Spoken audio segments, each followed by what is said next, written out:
So now here's another Pali term that I think is incorrectly translated by some people. And that is the term Piiti is very often translated as rapture. Now the problem I have with that is that Piiti appears in the first jhana. Now if you believe that the first jhana is some rapturous altered state of consciousness in which the sensory domain has completely been effaced and you see a luminous sphere, then okay, I can understand why you would choose rapture for Piiti. But it looks like from the suttas, especially from the Samanapala Sutta, where the description, the 4 descriptions of the stages of jhana clearly reference the physical body. And therefore, Piiti really should not be translated as rapture, because if we look at Christian literature, especially mystical literature, the term rapture refers to a altered state of consciousness in which the subject feels as though they're being transported, which to me is, okay, that's an out-of-body experience. So rapture is really better reserved for manomaya, the out-of-body experience. Manomaya is the Pali term for, as it's described in the suttas, it seems clearly that it's an out-of-body experience. It talks about how the description uses the metaphor of a snake sloughing the skin off, that kind of thing. So that we, as the contemplatives, sloughing the skin off of our body. And that's not talking about us flailing our skin. That's about, going out of body. But I'm sure that there have been many misdirected people in every religion, and somebody probably has tried skinning themselves. And that would be very unfortunate, I'm sorry to say. So, yeah, at first I thought, I think you're right, at first I thought the mind-made body, I thought they were really saying another physical body that you make by your mind, but you're right, he says the snake coming out of its skin and a short sword being pulled out of its sheath, he would know this is the sheath, this is the sword, so yeah, I think that makes it seem like that is what he's talking about. Right. A body made of mind. Well, and right, the substance of the body is mind, not that the mind created it. We see that's the problem we get to now in English, is we go, well, if it's a body made out of the mind, then am I supposed to visualize, again, cognitively, an astral body that I fly around in? Wrong. I mean, yes, we can certainly do a creative visualization in which we imagine ourselves flying out of body and going to another location, but that's not an out-of-body experience. That's just a visualization. So remember, again, Pali is simple, so Maya refers to the mind, but that's not,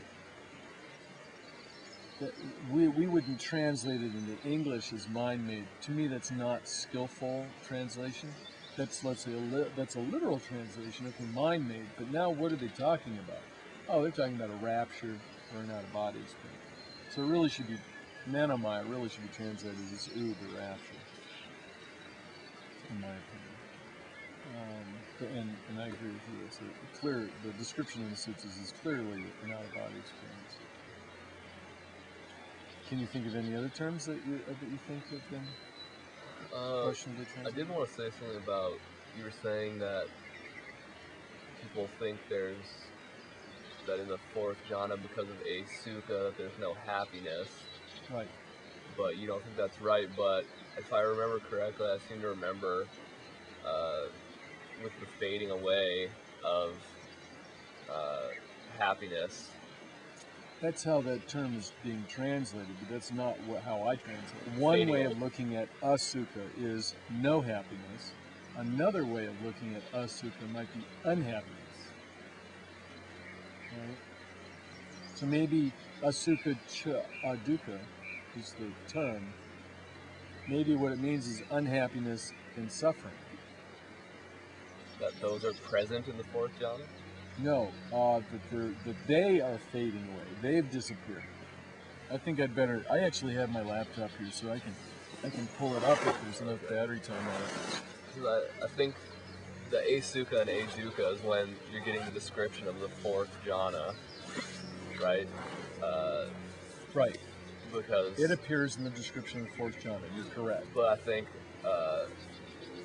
before that, right before that, it says, you know, third jhana, blah blah blah, and then with the fading away of happiness or something, and pleasure or something, one with purity of mindfulness due to equanimity, one dwells in the fourth jhana or whatever, which is neither painful nor pleasant is the translation, I think, of the Adukkha Sukha.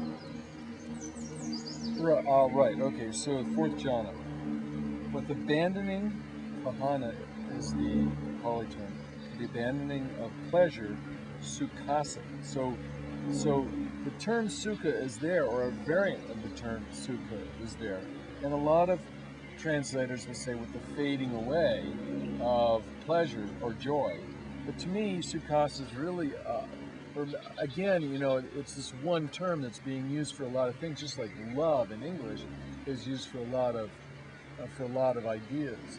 I think that sukha is used for a lot of ideas. It's not that sukha has disappeared altogether. It's really talking about the sensory, the sensual pleasures, right? So I'm saying, okay, so I'm taking... But the sensual pleasures should have been gone before the first jhana, right? Because that's the whole, you're secluded from sensual pleasures. Good point. Well, anyway, let's continue on. See if that my take on this actually works. Because if we look at the rest of the stanza, it might make sense. So with the abandoning pahana of pleasure, sukhasa, and anxiety, dukkhasa. So he's got sukhasa and dukkhasa right next to each other. And the earlier abandoning of manic depression, right? Somanassadomanassànaü. Okay, those are two roots, and to me it represents the ups and downs of our psychological kind of ups and downs. So to me it's really manic depression. So that's how I translate it. Okay, then there's also so the abandoning of manic depression and the abandoning of agitation is how I translate attagama. And then suffering and unhappiness is how I translate adukkha asukha. So again, we have sukha referenced with an A in front of it this time. So is it unhappiness, or is it the abandoning of, or is there no happiness? You know what I mean? That's a subtlety in language, and I'm not sure any of us can reach. Right? I'm going to say it's unhappiness.